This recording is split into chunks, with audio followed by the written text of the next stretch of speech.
শ্ৰীমন্ত শংকৰ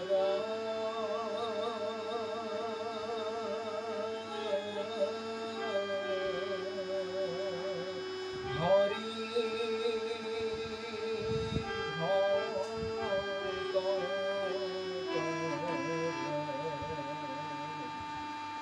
জানা যেন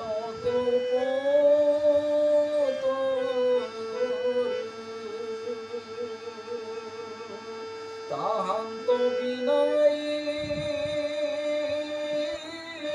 নাহি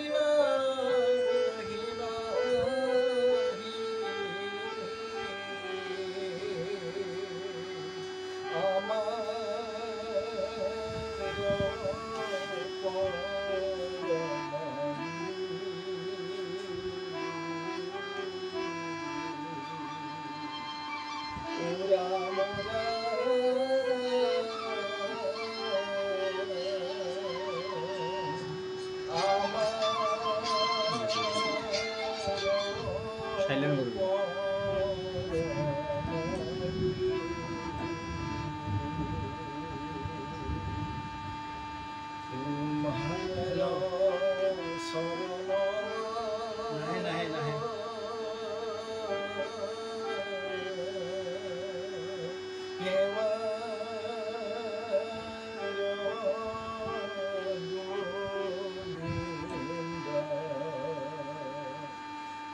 আমার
নমস্তে পঙ্কজ জঙ্ঘায়ে বসুদেব সুতং কৃষ্ণ কংস শানুরমর্দনম দৈবকী হৃদয়ানন্দং কৃষ্ণং বন্দে জগদ্গুরু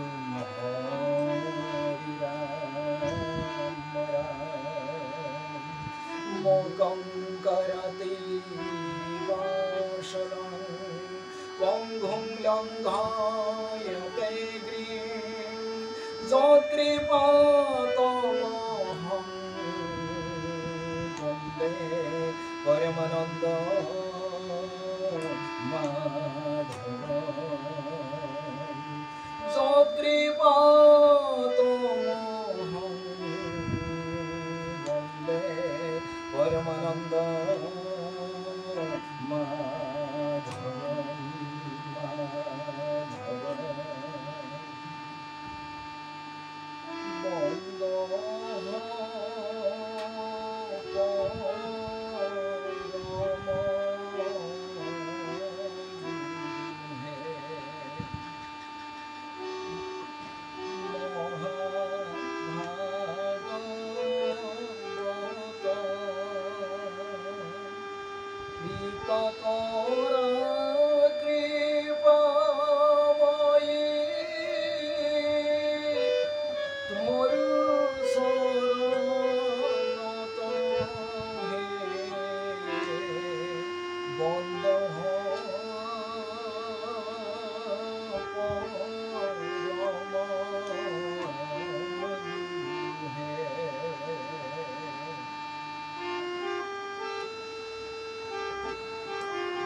বন্দ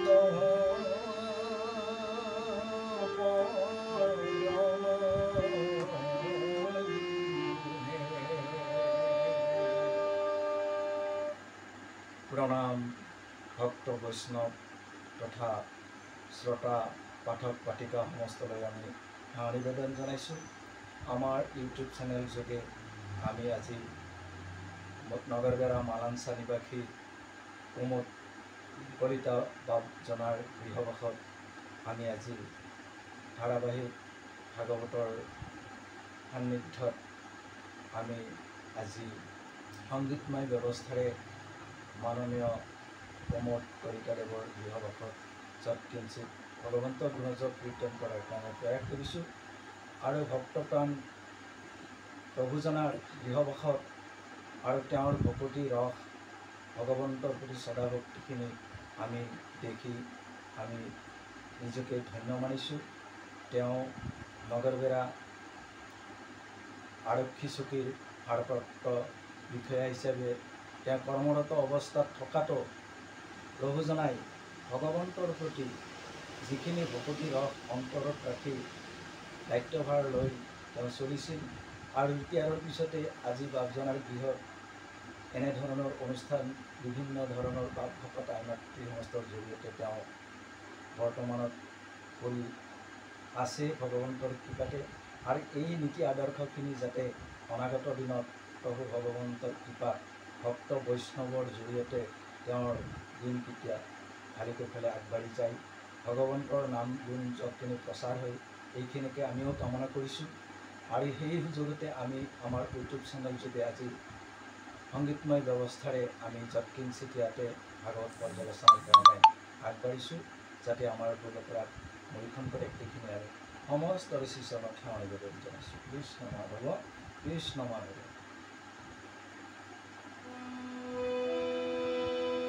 চলি থাকো আপুৰা আঠাই সহস্ৰ ঋষি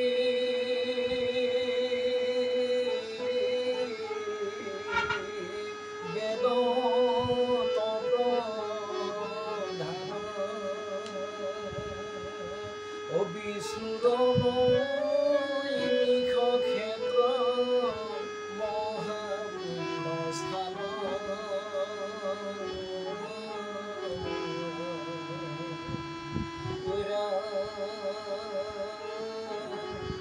মান্য কৰি কপা তিলাহত্ৰ কথা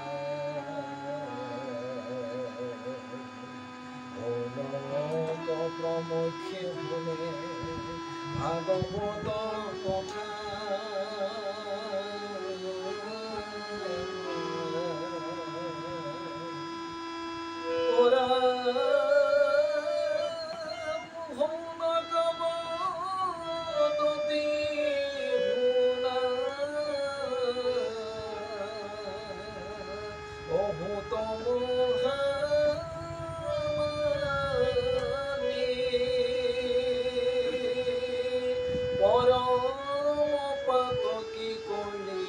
পাইলে হেন জানি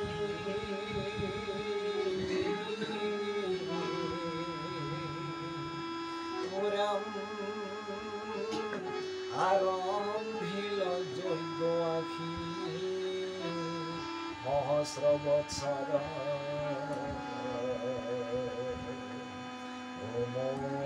ধূমে ধূম্ৰ বৰ্ণ ভৈল কলে বৰ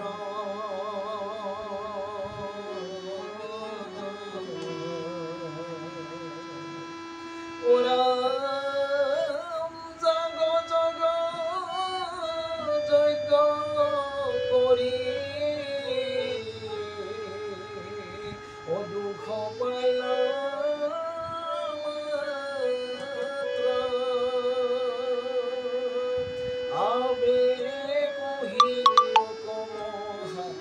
ভাগৱত শাস্ত্ৰ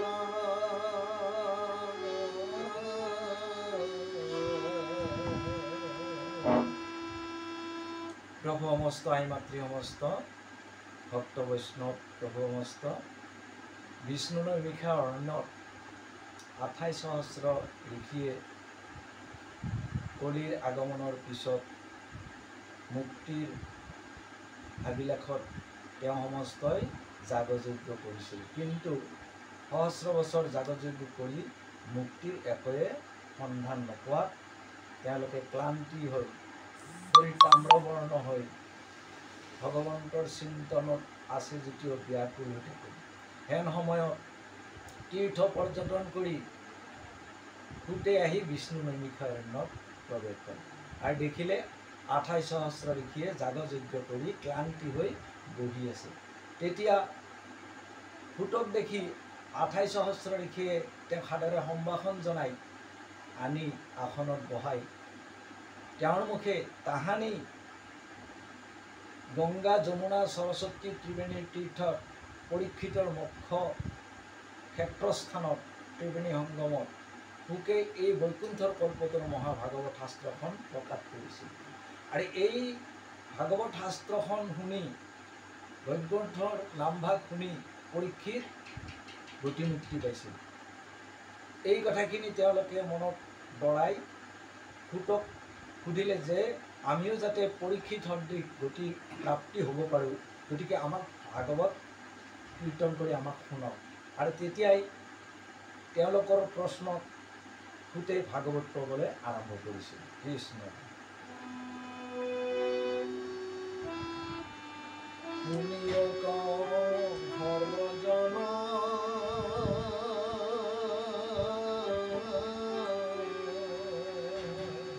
কৃষ্ণ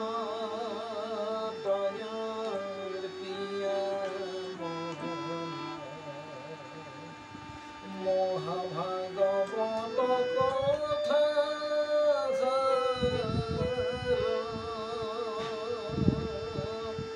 ঐখে পুৰাণৰ সূৰ্য ভকতিক প্ৰকাশত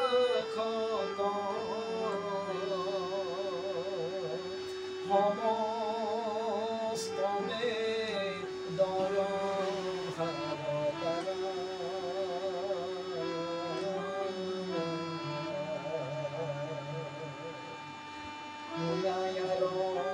তত্ত্বভেদ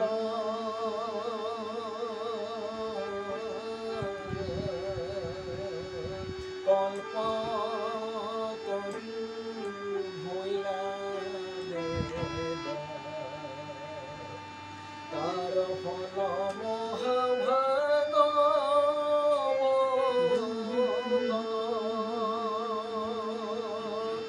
অনাহি হাৰহি ঠাচাল নাছিলে এত কাল স্বৰ্গ মৰ্ত পাতাল মধ্যত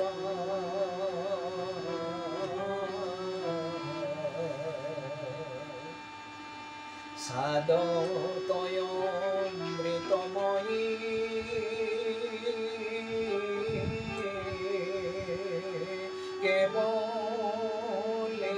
কেৱলিয়ানন্দ আছিল পৰ্বত বৈকুণ্ঠ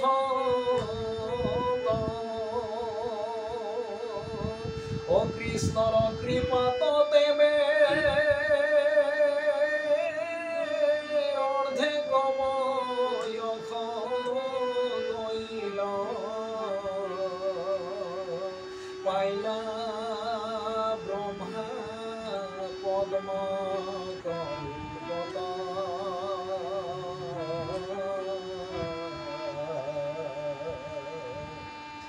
ব্ৰহ্মাই দিলা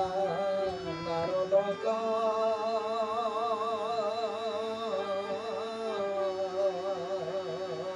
ইত ফল ৰহস্যক নাৰদে ব্যাখ্যা কয়ানি দিল অনগৈল তিলেক ভাগি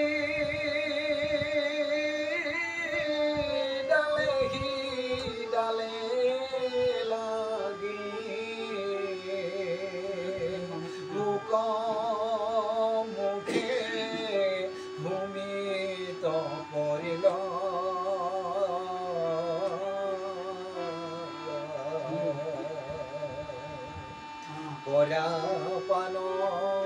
হলয়িত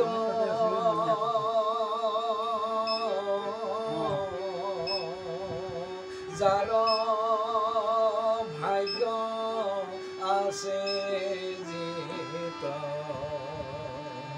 ৰখবি ভাৱনত চতুৰ সাধু সংগ যত্ন কৰি কৃষ্ণ গুণ কৰে ন ভৰি সমস্তয়া পদ কৰা দূৰ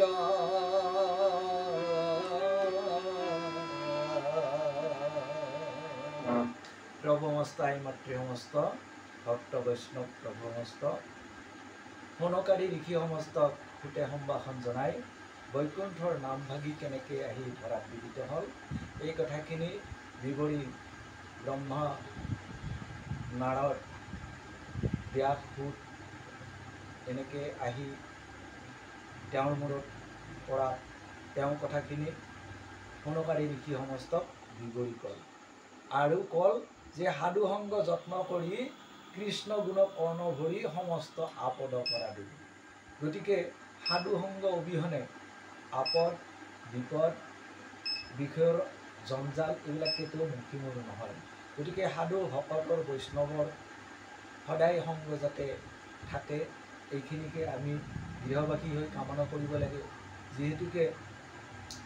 মনকাৰী ঋষিসকলে সাধু সংগ নোপোৱা হেতুকে তেওঁলোকে যাগযজ্ঞই কৰি থাকিল কিন্তু যেতিয়া নেকি বহু ক্লান্তি হৈ পৰি আমাৰ বিষয়খনক বুজাইছে আমিও বিষয়খনত বহুত বিষয়ৰ আশা আকাংক্ষাত থাকি কামক্ৰোধ লোভ মদ মচাৰ্যে বিষয়খনত আসক্ত হৈ থকাত আমি এই যাগযজ্ঞ সদৃশ এই সমস্তৰ মানে যিটো ক্লান্তি ক্লেশ এইবিলাক পাই আমাৰ শৰীৰ ক্লান্তি হৈ থাকে আৰু তাম্ৰবৰ্ণ হয় কিন্তু যেতিয়া নেকি ভকতৰ সংগ আহি হৰিৰ নামভাগ আমাৰ হৃদয়ংগম হ'ব হৃদিগত হ'ব তেতিয়া কি হ'ব আমাৰ এই ক্লান্তিবোৰ অজ্ঞানতাবোৰ বা এই ধূম্ৰবৰ্ণ সদৃশ শৰীৰ মানে বিবৰ্ণ এইবিলাক মানে দূৰ হ'ব বুলিছে আৰু এইকাৰণে আমাৰ গৃহবাসত যাতে ভকতৰ পদাৰ্পণ হয় এইখিনি আমি কামনা কৰিব লাগে আৰু জাগতিক জগতখনত দেখা শুনা মানে এইবোৰ গোটাই অশাশ্বত কিন্তু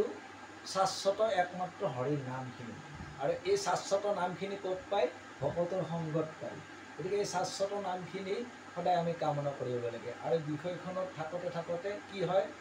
বিষয়ৰ কামনা বাসনাই যে অ' মোৰ বুঢ়া ভাই কিনো ৰস পাই দিনে ৰাতি বিষয়ক চিন্তি থকাতৈ অ' মোৰ বুঢ়া ভাই এইবুলি আমাৰ কবিসকলৰ লিখিত আমাৰ লোকগানত গায় এই ক্ষেত্ৰত আমাৰ বৃদ্ধকাল হৈ পৰিল কিন্তু তথাপিও হৰিনামত মতিটো নজন্মে তাৰ কাৰণ যে সাধু সংগ যিহেতুকে অনুসৰণ কৰা নাই তাৰ কাৰণে তেওঁলোকক খেদ কৰি সাধু সংগই বা সাধুসকলে মানে গাইছে আমাৰ কামৰূপীয়া লোকগানত ধুনীয়াকৈ গায় গতিকে এই দেহাটো কেতিয়া মানে অৱাসন ঘটে তাৰ কোনো ঠিক নাই তথাপিও আমি বিষয়ত মানে আকৃষ্ট হৈ মই মোৰ আশাতে থাকোঁ কিন্তু কেতিয়া এই দেহৰ পৰা জীৱটো ওলাই যায় তাৰ কোনো স্থিতি নাই এইকাৰণে কৈছে আয়ু বেলি ভাবিছ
যত দেখা ধন জন ভঙ্গে যাই কোনদিনা যাবি ভাই।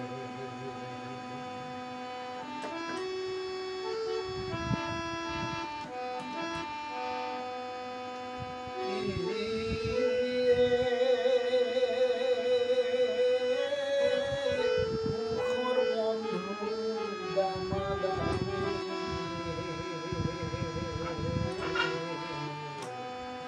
দুখৰ বন্ধু নাই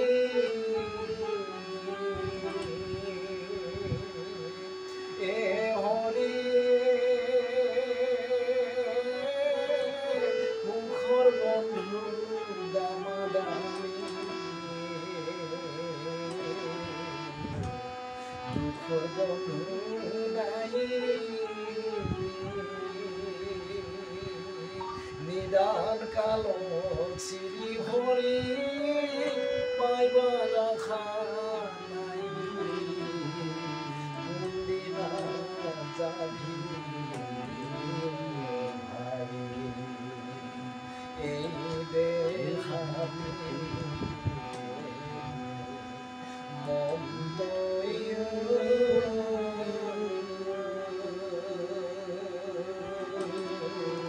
কোনদিনা যাবি ও আয়ু গেলি ভাবি চোৱা নাই কোনদিনা যাবি ভাই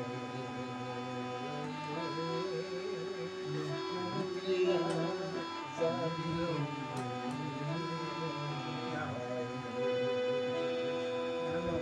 গতিকে 28 সহস্ৰ ঋষিক সম্ভাষণ জনাই যে যাগযজ্ঞ পূজা সমস্ত কৰি শৰীৰ তাম্ৰবৰ্ণ কৰা হ'ল কিন্তু মুক্তিৰ সন্ধান একোৱে পোৱা নগ'ল আৰু তাকে বুজাইছে আমাক বিষয়ত আমি যাগযজ্ঞৰ জৰিয়তে বিষয়খনত আকৃষ্ট হৈ থাকোঁ আৰু এই বিষয়খনত তাতে মগ্ন হৈ থকাৰ ফলত কি হয় আমাৰ এনেকৈ দিনবোৰ গৈ গৈ অন্তিম অৱস্থা পায় কিন্তু হৰিৰ সুপ্ৰসন্নখিনি আমি হ'ব নোৱাৰোঁ তাৰ কাৰণে থাকোঁতে কি হয় মনৰ মহা অশান্তি হৈ পৰে গৃহবাসত মনে কোনো পাৰ নাপায় কিন্তু যেতিয়া নেকি হৰিত শৰণাপন্ন হৈ মনে স্থিতপ্ৰজ্ঞ হ'ব পাৰিব তেতিয়া হৰি মুহূৰ্ততে হৃদয়গত হয় আৰু হৰি দৰ্শন হয় যেনেকৈ খটাংগই 2 দণ্ডত মানে গতি প্ৰাপ্তি পাইছিল তদ্ৰূপ আমাৰ গোটেই জীৱন পাৰ হৈ যাওঁ যদি ভকতৰ সংগত থাকি হৰিৰ নাম পাব পাৰোঁ তেতিয়াহ'লে মুহূৰ্ততে আমি গতি মুক্তি পাব পাৰোঁ এইখিনিকে আমি যৎকিঞ্চিতভাৱে পৰ্যালোচনা কৰিম আজিৰ কাৰণে আমি মালাঞ্চা নিবাসী প্ৰমোদ কলিতাবতৰ গৃহৰ অনুষ্ঠানটি আমি ইমানতে বিৰাম কৰিছোঁ কৃষ্ণ মাধৱ কৃষ্ণ অপুলো